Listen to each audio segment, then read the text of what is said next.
Welcome back to the Vanessa G Fitcast. I'm Vanessa Pozos, and here with me, as always, is my co-host Omar Pozos and my husband as well. Just like switching the wording up on you. I feel like you're very giggly today. Well, you know, my hair's straight, so I'm a different person today. I know. I was literally just telling you this before we started hitting record. I said you look beautiful either way. I really like your curls. So. Well, yeah. I mean, if you have never seen my natural curls, you do have you have an afro when they get super crazy. If you go on my Instagram page onto like the My Story saved highlights, it's like the first slide. I have a picture of myself in 8th grade. You can see like how curly my hair is naturally, but I started doing the like really chemically keratin smoothing treatments in 9th grade, and I did that for until like my mid-20s, and when I finally was like, you know what, I feel like this is probably pretty toxic for my body. Probably contributed to my host of issues and why I still have a very sluggish liver, because a lot of toxins from those hair treatments. I also didn't realize that treatment takes 3 hours to do. I'm like, 3 hours? I'm like, that's insane. I couldn't sit at a salon chair for 3 hours. Yeah, that's crazy. That's not the treatment I did yesterday though, the keratin. Got it. Yeah, no, I just did like a basic smoothing treatment, doing, non-toxic more these days, so it'll be right back to curls once I wash it. But it's like we have a new host today, you guys. Yeah, it's alter ego. Straight-haired Vanessa. Well, we are back with another Q&A episode. I feel like we got some good feedback on the first Q&A episode. A lot of downloads on that one. I rarely ever actually check to see how many downloads we get per episode. I'm just always kind of like, millions. We got millions. I'm kidding. No, I'm just more of like, I don't really care that much about the numbers. I'm like, as long as we're enjoying what we're doing and I get good feedback from our clients, like, oh, this is really helpful. I'm like, that's why we do the podcast at the end of the day. But then I was like, let me go see if the Q&A episode did well. And I was like, oh, actually, this one performed really well. So let's go ahead and do a part 2 on this. Keep working through some of the great questions you guys asked. So you want to ask a question? We can dive right in. Let's do it. Yeah. So question number 1 right off the bat, Vanessa, is, what are the most supportive practices and or supplements after you've stopped taking birth control? Yeah. So I came off of birth control very much like the wrong way. What's the wrong way? This was also like mid-20s. This was when I was like really waking up and realizing of like, oh my gosh, there's so many things that are probably not helping my body right now. At that point I had been like diagnosed IBS, and my doctor was just giving me like different things to take, different antacids, and my gut was like starting to feel pretty terrible. And like, even though I was working out a lot, I was like feeling really puffy, and I was just like, felt like my mood was not the best. I was finding myself getting more depressed, and that's where I was doing a lot of the research. And like I mentioned, one of the things I realized was like, maybe the hair treatment's pretty toxic, probably not the best thing. But, one of those things I realized too is I'm like, I've been on birth control for years now. And I just was like, even prior to getting on birth control, I never had any issues with my cycle. I wasn't one of those teenage girls who was like put on birth control at 15 because you just had like these super painful cycles. I actually had really great cycles as a teenager. Why'd you go on birth control to begin with? As birth control. Oh, got it. As what it is intended to be. I was not wanting to have babies at, early 20s. And so, at this point in time, I was basically like, all right, I can see the research showing how birth control does negatively affect gut health, how it can just, over time can create, definitely correlates with a lot of different health issues. And so that's where I was like, oh my gosh, I'm done. And I had the IUD at this point, and I was like, I'm done. I need to get this out. And I made a doctor's appointment, and I went to my doctor, and I was like, I'm like not a very, what would you say? Like, I struggle. Listen, you don't want. I'm not a very. What do you say? I'm like, I can get in trouble here. So I guess what I'm trying to say is sometimes like when I need something from somebody in person, I struggle to ask for what I need. Is what I guess. Vanessa doesn't really like to talk to people that is an outside of her family and me. That's not true. That is not true. Okay, all right. That is a blanket statement. It's more of a. I don't like to have to ask. I'm very like self-sufficient in ways where I don't like to have to ask people for things. I like to just be able to take care of myself. So when I have to take my own IUD out. Well, the thing is, with the pill, you could just stop taking the pill. Sure. And you wouldn't have to have a conversation with your doctor about it. With the IUD, you have to ask your doctor to take out your IUD. And so when I went to have this conversation with the doctor, I feel like I kind of like clammed up a little bit, and my doctor was a little bit confrontational about it, of just like, oh no, you don't want to get your birth control out, and was like really questioning me of like, why, like what, like, you know, are you trying to have kids, or like, why do you want to get it out? And I was just kind of like, I just wanted out. I think I started to cry. Oh I was just God. like, I don't want to have the IUD anymore. She's like, well, do you want the pill or different things? I was like, no, I just, I think I want to focus on basal body temperature. I've been doing a lot of research and just, all these things. And so I think I was literally just crying. I'm like, just take it out. The doctor is probably like, okay, I will take it out. It's definitely, the mood swings back then. So, and then at that point in time, I just kind of assumed that, okay, got it out. This is great. My cycle's going to come back. Everything's going to be, just like how it was before I ever started birth control. Everything's going to be smooth and easy. That was not the case. I had a hard time getting my period back in general. It took me many, many months before I actually finally got a period back, got my cycle back. And when it did come back, it was just, it was terrible. And it took a long time to get my cycle re-regulated at that point. So that was just an example of what not to do. What we do in general. So for, of course, we have a lot of clients who come to us with aspirations of coming off of birth control for, one reason or another. Maybe they're wanting to conceive. Maybe they have, done research and, maybe it's been suggested to them that it's not, favorable for other symptoms and things that they're dealing with. I do want to also make it known too.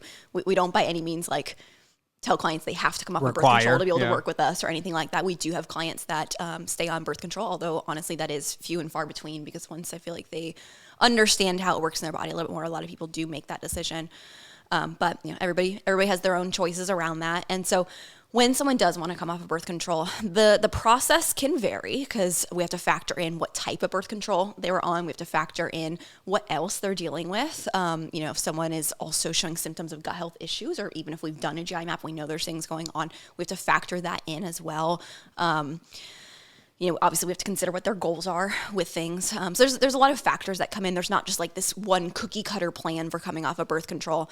But when in general, if someone's planning to come off of birth control, we're probably going to want to make sure we're feeding up first. We want to make sure that you are eating at maintenance calories or giving your body sufficient calories before ever pulling birth control. That way, if you've been, I'd say 6 weeks minimum, want to make sure we're eating at maintenance.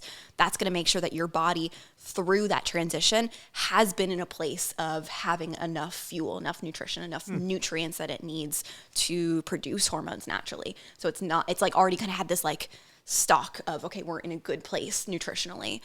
We want to make sure that we're working on lowering stress for, a period of time in advance of coming off birth control, because that's a big thing, is that birth control is a stressor on the body, and transitioning off of birth control is a stressor on the body because it's a big change. I can imagine if you've been on it for years too, now your body is, it's okay, now we've got to start a lot of these hormone producing, processes kind of thing. Yeah. Cause like I mentioned at the beginning, part of the reason I chose to come off birth control was because I was seeing a lot of gut issues getting worse over time. And while of course I can't say it was the birth control specifically that caused the gut issue by any means, I do think it was probably a factor that contributed based on research that does show that birth control does typically impair gut health. So knowing all these things, there's a lot of factors to consider, but we want to make sure that we're managing stress well. That's something across the board we want to do. If someone is currently over-exercising and they want to come off of birth control, we're probably going to pull back on exercise, whether that's, if they've been doing a lot of cardio, a lot of HIIT training, we might just pull the cardio HIIT training and just do more low impact, more more strength training. If it's someone who is more, has a great training plan in place, they're doing more strength training, we may just want to reduce training volume for a little bit and kind of give their body a little bit of that break during that period of time. In advance of pulling birth control, we might bring some supplements in. I don't like to talk about specific supplements on the podcast because then people tend to be like, oh, I'm just going to take that. And the reality is that could be dangerous. That could be a bad idea for you because specific supplement recommendation is going to depend on the person. A lot of people on birth control are going to lean towards low hormones, natural hormones are going to be suppressed from the birth control. But I have seen some people that are actually high hormones as they come off of control. Yeah. Oh, really? Or even just we've done Dutch tests with clients before on birth control, and I've seen that before. It totally depends on the type of birth control. And that's where it's it varies. And again, we have to factor in what else you have going on. You might have a sluggish liver. You might have some gut dysfunction.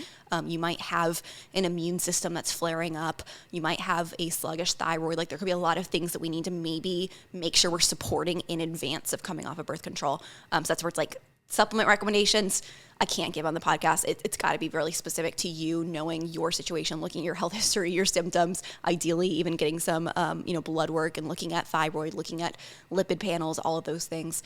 But I mean, generally, I think taking some magnesium, like especially like a good magnesium glycinate, that's going to probably be helpful because magnesium's used in like every cellular function in the body, and a lot of these minerals are depleted by birth control. Let's see, B vitamins, typically a lot of people could benefit from that. I hesitate to make broad recommendations because I've also seen people with high B vitamins too. So just, we want to look at blood work before making broad recommendations with supplements. That's just my personal opinion, why I don't typically talk about supplements too much on the podcast. Dandelion tea, though, could be a good thing for most people. That's going to be really supportive for your liver, and that's, just drinking 1 to 2 cups of dandelion tea per day could be helpful for you. Is that to help, like, detox the liver a little bit? Or yeah, so dandelion tea just, like, helps with liver function, and your liver is your detoxification, basically. And so through the process of filtering and detoxifying hormones, we need to make sure your liver's in a good place. So that could all be stuff we'll start doing in advance of coming off of birth control. As far as like the actual coming off process, it depends. So with a pill, we might want to wean off over a period of time. That might look like over a 6-week period, we just like reduce the number of pills until going completely down to 0. Obviously with like an IUD or, like the implant, things like that is just pulled right away. And we could just pull the pill right away too. It just depends on the situation. From there, typically we like to do a hormone flush. So for those who are familiar with the flush, we've talked about on other podcast episodes before, so you can go check those out to get a little bit more context on that. But, flushes are very individualized to each person in terms of what foods we're using, what supplements we're using, different things we're bringing into the flush. But there's also specific kind of broader like ways to do a flush, and so one way to do a flush is a hormone flush, and that's really specifically targeting with with certain foods that are going to help with hormones, that are going to help with detoxification, specific for coming off of birth control. And then just from there, it's like really, really working on lifestyle, working on our nutrition, making sure we're eating good, nutrient-dense whole foods, continuing to eat at maintenance, really supporting your body. Because remember, hormones are produced from food at the end of the day. Like the food that you eat is going to lead to your hormone production. So if you're not feeling yourself appropriately, it's going to be really hard for your body to get back into natural, balanced hormone production post-birth control. Yeah, that makes sense. It's kind of like that, the car analogy where it's like if there's no gas, it's not going to go anywhere, right? Exactly. Yeah. And then again, remember that transition from taking birth control to now your body just fully responsible for producing its own hormones. That's going to be a little bit of a stressful transition for the body. I would argue it's a good thing long term, but it is going to be a little bit of that stressor. So with that, we have to factor in your total stress load. We need to look at how else we might be stressing our body in other ways and just work on keeping stress down low. Some other things that actually, this is something that really just about anybody could do as well if you're coming off birth control, is seed cycling. Seed cycling, I've seen really good results with clients when we seed cycle, in addition, of course, to doing all these other things. But what that looks like is you'll take, or I say take as if it's a supplement, but you're just going to eat certain seeds at certain points in the month, because these are seeds that are helpful for producing different hormones. So at more of like the beginning of your cycle, so from menstruation into your follicular phase, we want to be supporting estrogen production. So in that phase of our cycle, like that first half of your cycle, you are going to be consuming 1 to 2 tablespoons of pumpkin seeds and flax seeds every day. To help with progesterone production, you said? Estrogen production. Yeah, and then shifting into ovulation and luteal phase, now we want to help kick up that progesterone production. And that's where we're going to switch to, so sub out now the pumpkin seeds and the flax seeds. So maybe it's like you're just having like a little berries and nuts kind of mix or something. Just switch out your nuts. And where before you were having pumpkin seeds and flax seeds, now you're going to switch to sunflower seeds and sesame seeds. Like when I don't really do this so much anymore. I did this for a period of time as well myself, and I typically just did like a little yogurt parfait and would just put the little seeds on there, and you just, depending on the time of month, you just switch what seeds you're having. That makes sense. Yeah. And then last thing I would do is Ideally, then probably like 16 weeks or so post coming off birth control, then I would want to run a Dutch test. That's a common question I get as well. I know that wasn't specifically asked, but like in a plan to come off of birth control, we want to give your body that, 3 to 4 months to get re-regulated before we check hormones. Otherwise, we're just going to like see it in that process of re-regulating, and like the data's not as good. We want to make sure we've been doing the right things, given your body a good 3-4 months, and then see what things are looking like. Cool. Awesome. All right. So next question, Vanessa, is there something that many women are doing wrong, or something that you're seeing women do wrong before coming to Vital Spark? Oh, I feel like this could be a rabbit hole for you. Well, I think this goes well off of the previous question. Of part of the reason I also don't make supplement recommendations on the podcast is because time and time again, I see women coming to me just kind of taking supplements that are either actually damaging their body in some ways. Like I can't tell you how many times we tell people, oh, stop taking those supplements. Maybe they're taking a probiotic and we look at their GI map and they have these overgrowths and we're like, oh my gosh, you are feeding the overgrowth right now. So it's like there's so many times that people are taking these random supplements because maybe an influencer talked about it on Instagram and was like, oh, this supplement was a game changer for my bloating. And so, we're like, oh, cool. I bloat. Let me take this supplement. But the reality is that might not be what you need. And maybe it was helpful for that influencer. Maybe they're just getting paid to say that it was helpful. Who knows? But the reality is taking random supplements, you're basically just throwing spaghetti at the wall, hoping something's going to stick. And I can tell you from a lot of experience of clients coming to us with this cabinet full of supplements that they've been taking and a lot of issues going on, that it can also be damaging if we're not taking supplements in a really strategic way. I mean, even a lot of clients come to us from functional medicine doctors or naturopaths where they're being told to take supplements. But I mean, I know you take a lot of calls with women coming into our program, and that's a common thing that they'll talk about is like, well, I have all these supplements and these like half-finished bottles of things because it's like I have an appointment every couple of months with my naturopath, and they just tell me every time, oh, just start taking this. Oh, just start taking that. And I just keep adding on more and more. And at this point, I don't really know what I should be taking, what's actually helping, what's not helping. And supplements are a wonderful thing if used correctly and if used with quality, like really high quality third-party tested supplements. Otherwise, you're just kind of flushing money down the drain. Yeah, and the way I like to kind of explain it to people, it's kind of like this, right? So I tell people, I'm like, well, if you are working with a functional doctor or a naturopath or whatever, and they're giving you these supplement recommendations, but yet they're not overseeing the implementation week over week. They're also not looking at your stress levels, your lifestyle, your nutrition, your training and or workouts. I'm like, well, then they're doing you a disservice because they're looking at a third of the pie, and then the other third, it's never reviewed or analyzed. So I'm like, so how do you expect your body to, work cohesively with one another? And the other aspect of it is, if you're working with a personal trainer or a typical macro coach where all they're doing is reviewing, your macros and your symptoms and, your training, but they're never going underneath the surface with things. I'm like, well, then again, that's a whole big aspect of it. And I'm like, think about it. If you're not looking at, a third of the pie, I'm like, well, then over time, you're not going to see the results that you want. You're going to see maybe half of the results or a third of the results. Why? Because you're not seeing your health at a full picture. Does that make sense? 100%. Yeah. So next one, number 3, it says, Vanessa, can you still do Dutch testing on birth control? I have PCOS and I'm super irregular. What would you recommend? Yeah. Common question, Dutch testing on birth control. So yes, you can do a Dutch test on birth control.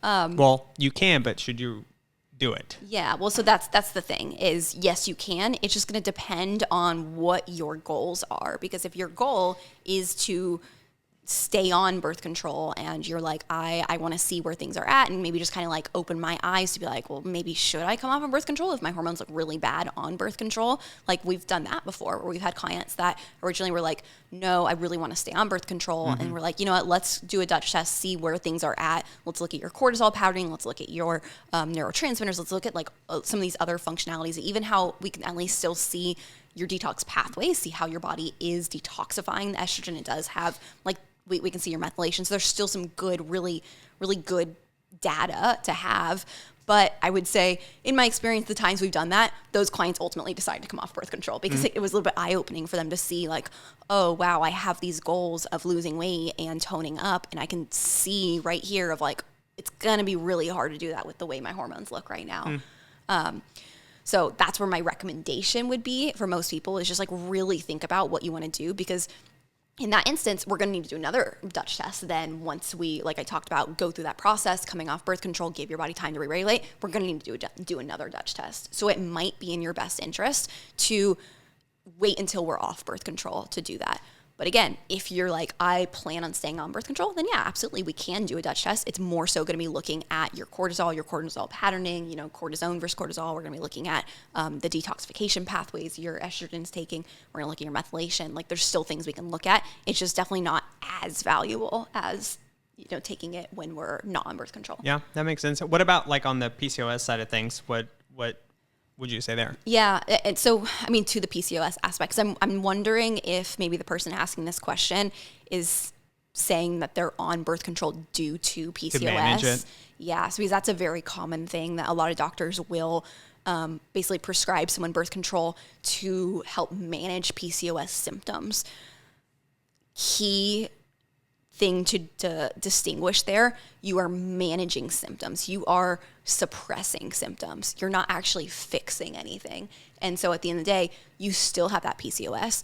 Whatever is actually driving the PCOS, because the PCOS is not the root cause issue. There's something deeper driving the PCOS. For a lot of people, it is inflammation. It is actually more of like an immune system issue. So it's like there's something driving it. Maybe we need to look at the gut. We need to look at the liver. We need to look at our immune system. We need to look at all these different functions of the body. And the reality is, time and time again, our clients with PCOS do not need to be on birth control. We can manage that. We can actually tackle symptoms from a root cause approach. Yeah, I like your approach too of always like, hey, let's tackle the things at the root cause, not mask the symptoms, not suppress the symptoms. Exactly. Yeah. Okay, number 4. This is a good one. Vanessa, with what you know now, what would you tell your past self at the start of this health journey? Ooh. Where my brain initially goes to this question is even thinking of like, okay, but what is the start of my health journey? Because I'm like, I feel like my health journey has been like almost my whole life. It's just thinking about what would I define as the start. But I'm going to take this question from the place of my like functional health journey. And so really to me, that looks like early 2022 was when I started diving into these things. Early 2022 was when my gut was an absolute wreck. I was at that point eating really healthy. I vividly remember I had been eating like oatmeal with protein powder and berries for breakfast, or some days I would do eggs and fruit for breakfast. I was typically eating like chicken and broccoli and sweet potato for lunch. Like I was eating very nutrient dense, very whole foods, and I was trying other nutrient dense whole foods because I was like, something is throwing my body off here, because every time I ate, it got to the point where I was like running to the toilet or just having stomach pains, like really having some big issues, like bloating, like as if I was 6 months pregnant, like things were getting real bad. My energy was just horrible. I was like, could not get out of bed. I was super brain fogged. I was really starting to feel pretty awful at that point in time, early 2022. So if I go back to that point in time, what I would tell myself is, take action now. Stop pushing it off. Stop just like suppressing the fact that you feel like crap. The reality is, if I went back and told myself that, I probably would have cried and been like, I'm just too tired to do anything about it. Because that was the reality. I was like too tired to fix the fact that I was tired. And I think I feel for a lot of the women who are in that place right now. I think a lot of women maybe are in that like information seeking phase, because you're just like too tired to actually do anything, but at least makes you feel better to be like, let me at least like learn more. Let me like gather information. But like if I could go back to that version of myself, that person, oh my gosh, I would tell her, just do something, like take action, hire help, get help right now, because it's not going to get any better as time passes. In fact, it kept getting worse, and it took it getting so bad that that's where I actually like broke down, and I ended up asking different people in my life for help and like just researching and getting in my network, some different people to help me. And that like led me down the path, getting deeper and deeper with functional health. But man, I could have gotten to where I am probably a lot faster if I had started sooner and if I had just reached out for help sooner. Do you think too, I mean, tell me your thoughts on this, but I think the other aspect too, where a lot of people go wrong is they go for the quick fixes, right? They're like, okay, so if I just take this powder or this tea or this supplement in 3 months, this person on Instagram just promised me that all of my problems are going to go away. And if it sounds too good to be true, that's probably because it is. And what I mean by that is, you know, this stuff takes time and it has to be sustainable. And it's not something where like you just take this one thing and nothing in your life changes. And then in 3 months, magically everything disappears. If it does sound like that, I would probably say like run away, but I don't know. What would you say there? Yeah, no, 100%. I think it's, we're all like want to feel better right away. So then we just do nothing because we're looking for the fast solution and we're not able to find the fast solution because it doesn't exist. Yeah. All right, number 5. Oh, I actually haven't even seen the response to this, so I'm excited to see for myself here. Vanessa, what do you see your family and company in 20 years? How many kids do you want? Oh, I don't even, do I know this? I think so. Go ahead, tell us. What do you think I will say to this question? To what part? How many both, kids or the family? Where do you see your family? Well, it was where do you see your family and company in 20 years and how many kids do you want? So give me like what you think I would say, which is hopefully like in alignment with us. Well, I'm going to start with the kids part. I think we've kind of spoken about this, but I think 2 to 3 would be ideal. I always joke and I tell Vanessa that twins run in my family. So I'm like, I don't know, maybe we get a set of twins and now we go from 3 to 5. He's like, let's just get them all out in one run and just get, 2 to 3 like what was the girl, pregnancy. the octo mom or whatever, that had octuplets, whatever, however you say it. But anyways, so that's where I would see. And then the company, I don't know. I was sharing this with you, but I was updating one of our onboarding courses internal for our team. And I was sharing with you that I'm like, I haven't even seen some of these things here. He hasn't even seen some of the trainings I've done for our onboarding. I know we've talked a lot about like nonprofit and just working and helping and going out in the community and educating young girls and women about stuff like this. I do see that philanthropy side of things, growing with what we do.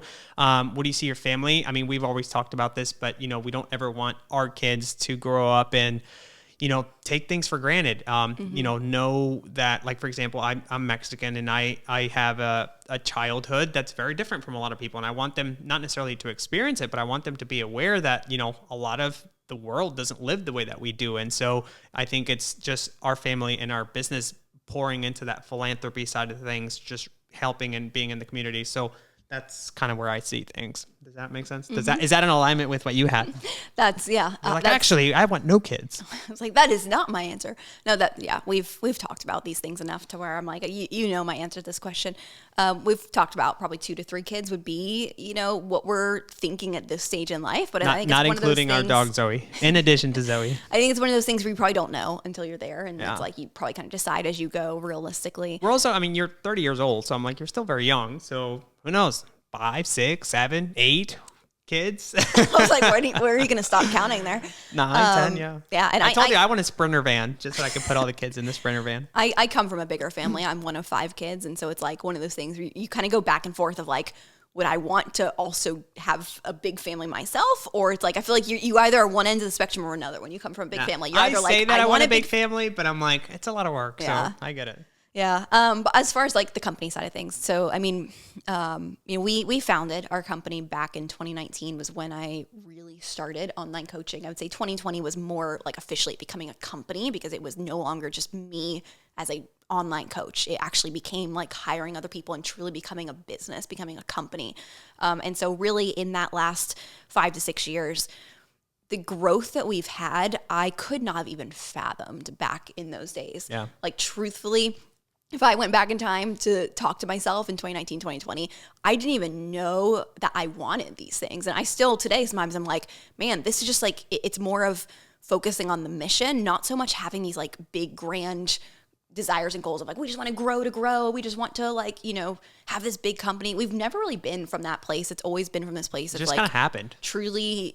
Our, for those who don't know, so our mission statement at Vital Spark is to transform women's health, bodies, and relationship with food so that the next generation doesn't have to.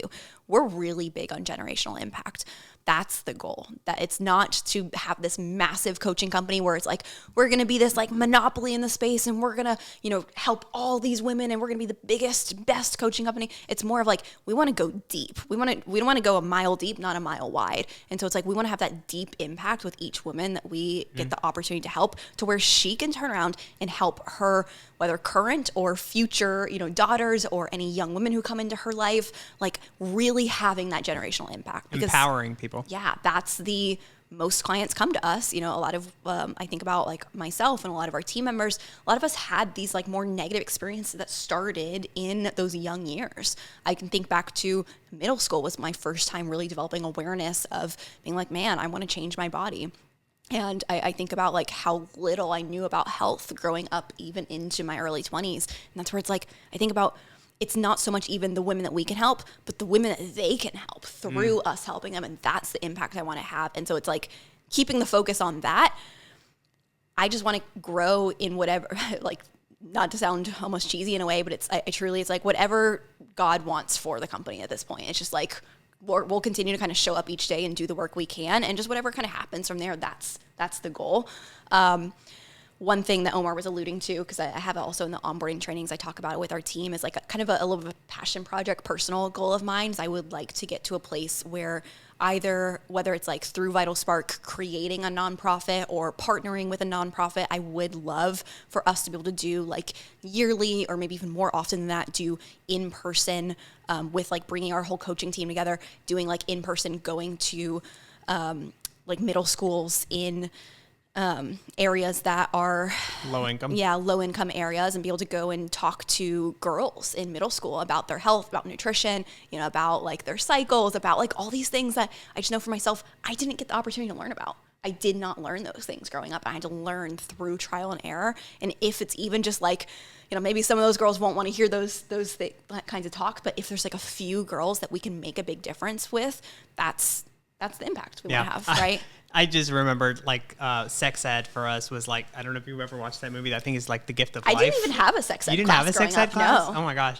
But anyways, it's basically like you have to watch, you don't have to, but they make you watch a movie called, I think it's The Gift of Life, where like you literally see a baby coming out of somebody's vagina, and like everybody at that time, you're like 14, you're like, ew.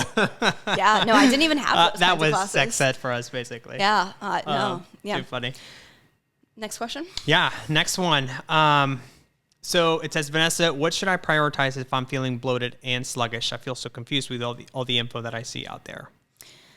Okay, if you're feeling bloated and sluggish, what should you prioritize? Honestly, I love this question because it is like, really, I think people want to go to like the flashy things, but when it comes to priorities, we got to come to the foundations. It's the boring stuff that works. So when I say the foundations, I'll use the example of what we do with our clients. So for every single client who comes to our program, while their journey is individualized, the first step, everybody starts in the same place, and that is we nail down the foundation. So we actually start in what we call a foundations phase, where we're going to focus on 5 different things. We're going to focus on water intake, sleep, stress, nutrition, and movement.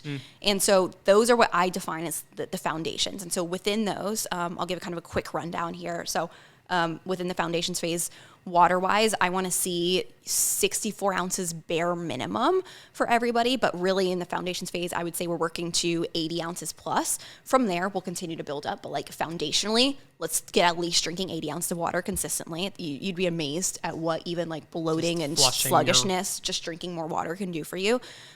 Sleep. This is like an obvious one, but it's a big one. And it's like one of the things where everyone's like, oh, I know I should sleep more, but are you actually doing it? Are you actually working at sleeping more? We got to work on that. We got to make sure we have good sleep hygiene practices in place. Are we, having a good bedtime routine, all these different things, so we can really focus on our quality and quantity of sleep. Ultimately want to get 7+ hours per night consistently. Stress. I mean, we've talked a lot about stress. I don't think I need to go too much into that, but like really, I just want to see people even in this phase, just starting to build awareness around what are the stressors in their life, because I think the most stressed people don't even feel stressed. That's a whole conversation of like how your body actually shuts down your stress response by, actually prioritizing cortisone over cortisol. And so there's a whole conversation there, but we have to even start to build awareness around what is a stressor? What are things, even if you don't feel stress, if you don't identify as stress, what could be stressing your body, and working on those things, setting boundaries, creating balance in our life. Nutrition, we're probably going to work on, tracking calories or macros, making sure we're eating enough food, eating, closer to maintenance calories, ideally, especially if we've been under eating.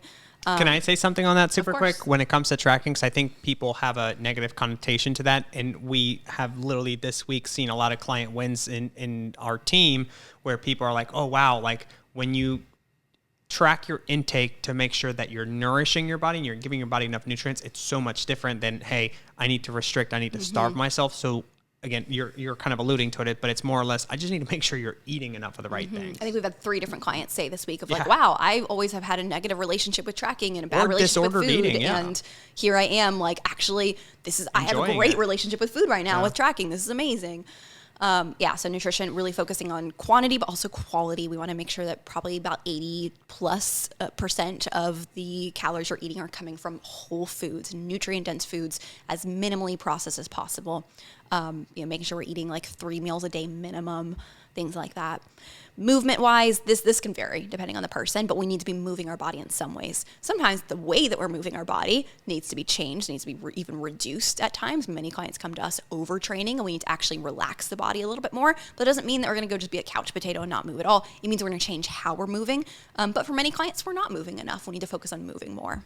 So those are the things I would focus on before you get into any fancy protocols, any fancy like gut health type of things. That's going to be the best way to help prevent feeling bloated and sluggish. What's the acronym? KISS. Keep it simple, stupid. I think it's keep it simple, sweetheart is the they've changed it now. Oh, come on. Anyways, whatever. So I think we'll wrap it up there. We still have plenty more questions we could dive into. So thank you again. We'll keep doing more of these, you guys. So keep submitting, keep DMing Vanessa questions. Yeah, thank you guys for submitting your questions. Really enjoying getting to answer these too. So I hope you guys are enjoying it as well. If you are, do us a favor, make sure that you are subscribed if you're not already, and then send this to a friend. Share the podcast with somebody who you think would benefit from listening as well. We'll be back next week with another great episode. Bye, everybody.